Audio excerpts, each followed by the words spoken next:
ሲፈጠር ልጅቷ አርግዛለች። መጀመሪያ አገባሻለሁ ያላትን ቪዲዮ እንትን ገብታችሁ እዛ ላይ ቀጭን ነበርች። እዚህ ጋር በተለይ እዚህ ጋር ቦርጮ ሁሉ ወጥቷል። ያኔ ቦርጭ አይደለም ሆድ ነው አኪድ እንትን ሆድ ነው ምንድነው? እኔ ራሱ ማውራት ጠፋብኝ።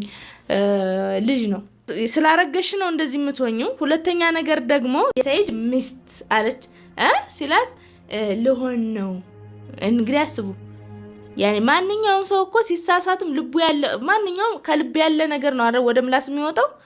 መጀመሪያውኑ እንግዲህ ሚስቱ ነች።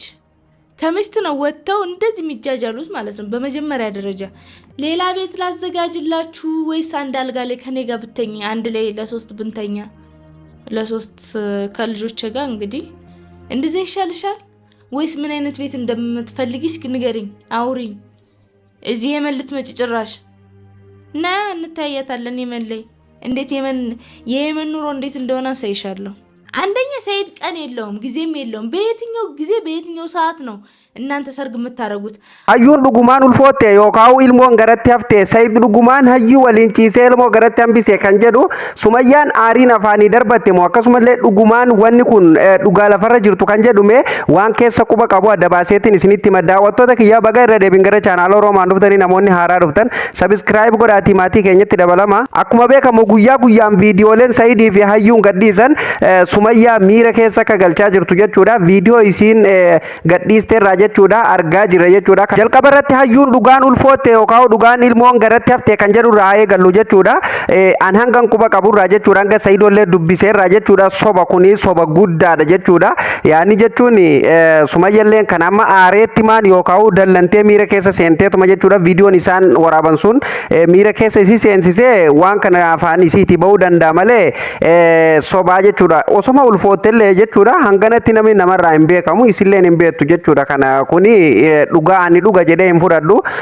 Sayidollee jechuun hanga tokkoon nama ittiin dhiyaadha.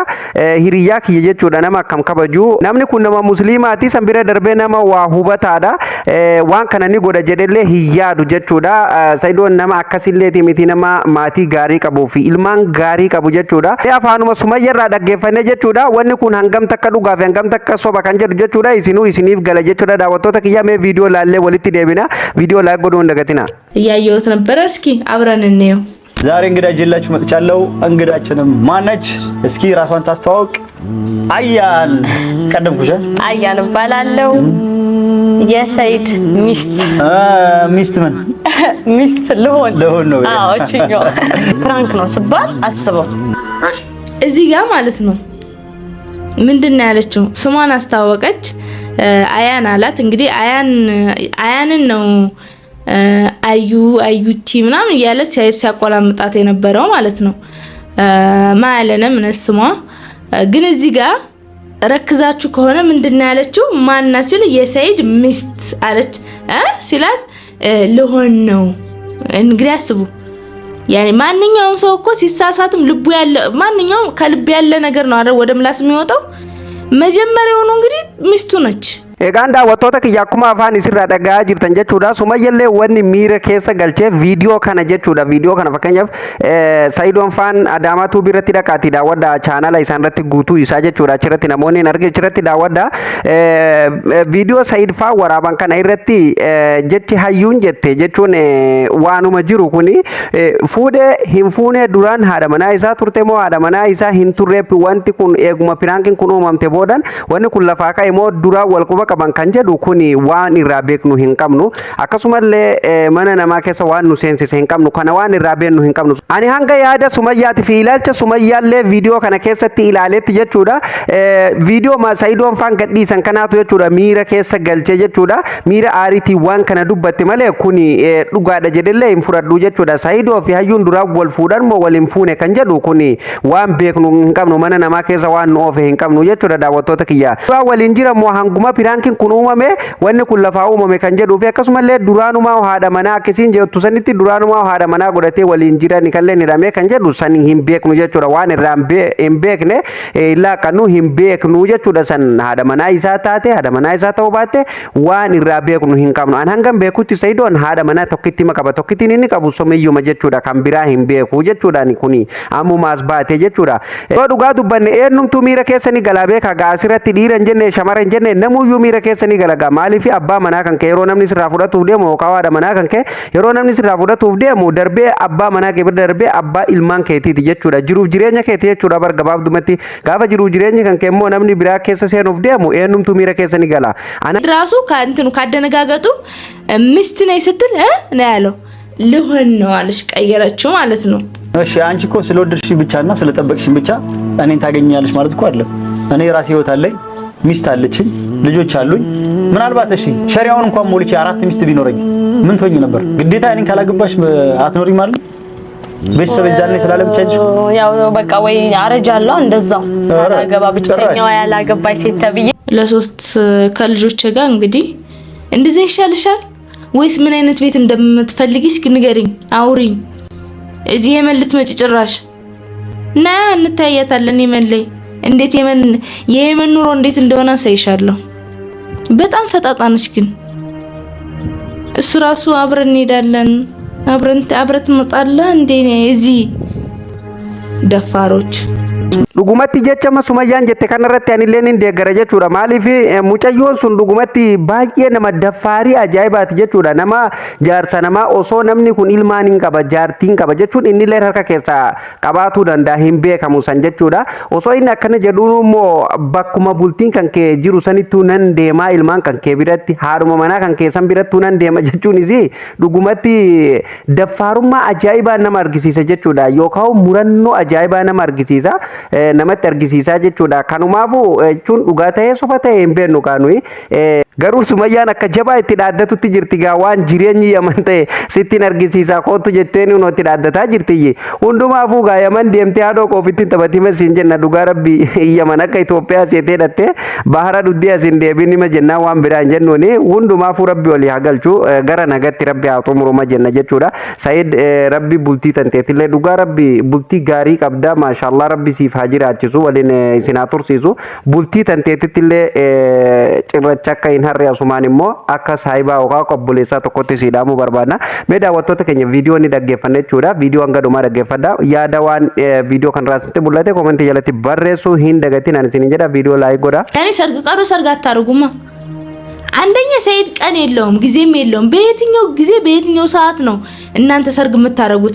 አሁን እዚህ ጋር ሁለቱ ተመካክረው ሰይድና ልጅቷ ተመካክረው ሰርግ አናረግም ወተን ጊዜ አንቺ በቃ ምንም አልፈልግም በእርግጠኛ ነኝ እንደዛ ነው የሚሆነው። ሲፈጠር ልጅቷ አርግዛለች። የመጀመሪያውን ቪዲዮ መጀመሪያ አገባሻለሁ ያላትን ቪዲዮ እንትን ገብታችሁ እዛ ላይ ቀጭን ነበርች። እዚህ ጋር በተለይ እዚህ ጋር ቦርጮ ሁሉ ወጥቷል። ያኔ ቦርጭ አይደለም ሆድ ነው አኪድ እንትን ሆድ ነው ምንድነው እኔ ራሱ ማውራት ጠፋብኝ ልጅ ነው ilmoo garaa qabdi ma jedhin sodaatin himaa rakkinan qabu bar kun uumamaa jechuun sodaattee afaan isi ba'uu didee bar yeroo meeqa garagalte jechuun bakka sheemiin si qabattee ture hundumaafuu hin sodaatin maaliif sodaan qabu jechuudha hayyuu yoo dhalte illee lama Oromoo dhalti rakkoon qabuutti ulfootte ma jedhi ilmoo garatti qabatte ba'e yookaan akka warra Booranaa fi Gujii sanitti garaachotti hin garaachotte jedhe rakkoon qabu afaan Oromoo hedduutu jira hin garaachottee ulfoottee garatti qabattee yookaan in dhiitattee bakka kanuma jechuudha gaafa nuti hin sodaatis jechuu barbaadeetuma dhugaa dubbatuuf jechuun amma qoosaa keenyatti deebina jechuun wanni sunillee waanuma nama shakkisiisu garuu kun dhugaa miti jechuudha mucayyoon ulfootte yookaan garatti ilmoo qabattee kan jette Sumayyuma jechuudha afaan isirraa dhagaa jirtan jechuudha mucayyoon ilmoo garatti qabattee jirti akkama isiin jedhaa jirtu jechuudha fakkeenyaaf duraan qalloo turtee viidiyoo duraan irratti yoo ilaaltanii amma immoo boorcii garaatu baastee jirti furdattee jirti immoo isheen ilmoo garatti qabattee akkasumallee akkuma isiin jedhaa jirtu anillee bakki sun na ajaa'ibe bakka hamtu isin ajaa'ibe osoo naan jettanii bakka ilmoo osoo hin taane kan sirriitti na ajaa'ibe haasaa mucayyoon goote viidiyoo darbee irratti Adaamaatu biratti kan isiin haasotte san jechuudha aruuzallee ammuma nuu godhi atattamatti ammuma sanbata fuuldura keenya jiru akka nuu gootu Ollaa kennallee tokko hin waammannu namumaa hin waamnu maatiin kennalleen iddoo majiranitti haa ta'anii achumatti bakka aruusaa godhanii gaafa isin jettu dhugaa anu xiqqishoo bakka waan akka tokko jechuun viidiyoo san ilaaleetuma nanilleen abbootuun tanyaara haaddatte mucayyoon tama ajaa'ibaatti daffaarii ajaa'ibaatti jedheetuma irra darbe jechuudha. Sumayyalleen bakka san sirriitti qeexxee yookaan xiyyeeffannaa isii itti deebistee ilaaltee jirti jechuudha. Kanumaafuu gaa mucayyoon bakka namni yaadu san hin jirtu akka jedhamaa jirutti ጋመንቲለ ከጅጅረትት ካን ዱበተማ ጅሩ ስላረገሽ ነው እንደዚህ የምትሆኙ። ሁለተኛ ነገር ደግሞ ሰይድ አሁን እዚህ ጋር እነሱ ሁለቱ ማን እየሸወዱን እኛን እየሸወዱ ነው። ሰርግ ማረግ ስለማይችሉ ሰው ምን አንጠራም ሚዜ ማንፈልግም ለምን ሰርግ እናረጋለን ምናምን ከተባለ ሚዜ ይኖራል፣ ሰው የተጠራ ሰው ይኖራል፣ እዛ ላይ ሰርግ ይደረጋል ማለት ነው። ስለዚህ ሰርጉን ማሳየት ይኖርባቸዋል አይደል? በተለይ በአረቦች ዘንድ የድብቅ ፍቅረኛ ካልሆነች በስተቀር በስነ ስርዓት በቤተሰብ የሚጋቡ ሰዎች እኔ ብዙ ያገቡ አቃለው ማለት ነው። ሁለተኛ፣ ሶስተኛ፣ አራተኛ ካገቡ በኋላ ይጣሉ እንጂ አንዳንድ የሚጣሉ አሉ። መጀመሪያ ግን ቢያንስ እንኳን መጥተው በጣም አብዛኞቹ ሚስቶቻቸውን ያናግራሉ። ባልሽ ላግባሽ ብሎኛል ፍቃደኛ ነሽ ወይ ይላሉ ማለት ነው። እንደኛ ሴቶች ዘለው ድርግም አይሉ። በነገራችን ላይ እንደኛ ሴቶች ስል በጣም ስነ ስርዓት ያላቸው የተከበሩ አይደለም ሁለተኛ ሚስት የመጀመሪያውን እንኳን አጥንተው የሚገቡ በጣም ስርዓት ያላቸው ልጆች አሉ። እንዳንቺ አይነቱን ነው እዚህ ጋር የምናገረው ማለት ነው። እነዛ ገብተው በስነ ስርዓቱ አንቺ እኮ ማለት ነው እኔን ለማናገር እንኳን ያኔ ላግበው ፍቃደኛ ነሽ እንኳን ብሎኛል ምናምን እንኳን አላልሽም። ስታወር እንኳን ስርዓት የለሽም።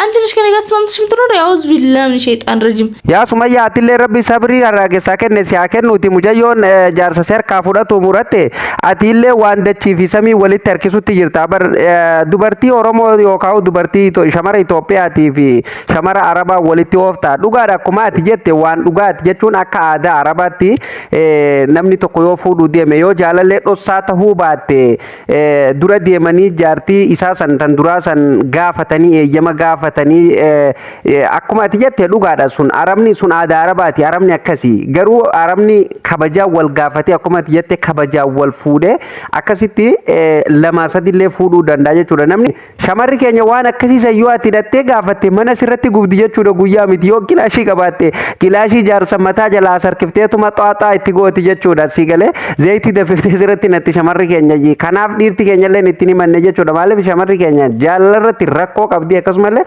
qaala'insa jireenya waliin jechuudha shamara lama akka abbaa manaa isii irratti fuudhu tasumallee hin ayyamtu taaraba amma yoo ati irratti akkuma amma ati am viidiyoo irratti dubbattee turte eeyyamsiiftee isii gaafannaan hindiddu jechuudha dhuguma sun waanuma jiru jechuudha sun aadaa arabaati jechuudha arabni inuma hindiddu shamarree araba isii kunuunsinaan jireenya isii tolchinaaniif lama sadillee fuutuni eeyyamti jechuudha keenya immoo balaadha jechuudha ta'uuzu billahi minash shaitaanir rajiim jette mucayyoon ta'uuzu billahi minash shaitaanir rajiim itti jaansan dhuguma bar sa'iiduma bira teessee bar sumayyaayi bakka jaalala jaarsa kan keetiiti jaalaluma jaarsa keetii tokkana godhe maal jechuu bookun kun bari aadmaleedha dhugaa rabbi aadmaleedha zabanuma akkam keessa akka jirullee dhugaa nama dhibaa gaarii dalaguun namaaf osoo hin taane ufuma mataa ofiitiif jechuudha dubbiin kunis waan irratti citu hin beekamu maybe biraankiillee si godhuu danda'anii dhugallee ta'uu danda'a hin beekamu hundaa'uu dhuma isaa walumaan kan eegnu ta'a jechuudha egaan daawwattootaaf kabajamtoota viidiyoon irraa kana fakkaata jechuudha waan isinitti fakkaate komentii jalatti barreessuu hin dagatina namoonni chaanaala kanaaf haaraa tatanillee sabiskiraayib godhaa qophiin irraa asumarratti kan goolabamu ta'a qophii itti aanu nama walitti deebinutti nagaa ta'a.